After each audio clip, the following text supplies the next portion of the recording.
I think the big trend is that we went through 50 years now of the financialization of the economy where you could print money and make things kind of work. Because the debt to GDP ratios were so low, there were spikes in debt, but overall it was much lower than it is now. But now we're running at the end game globally where nobody has low debt to GDP in the Western world. So we're moving from a world where you could kind of print money and financialize the economy to a world where real things are the thing of real value.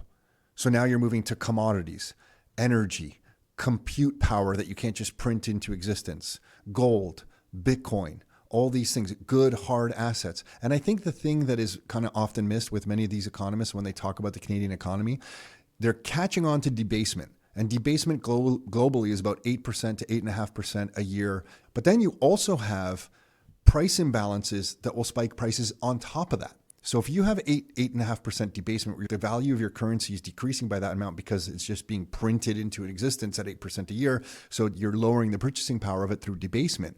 If you have a structural imbalance in things like steak or housing, where you have more demand for housing than supply, that's an additional layer of increase. That's just a normal economic now price increase on supply demand dynamics. But you have to add that on to the debasement. So if the debasement's 8%, but then you just naturally in an economy have more people wanting steak than the steak exists, then you have 3, 4, 5, 6%, name your number, on top of the debasement.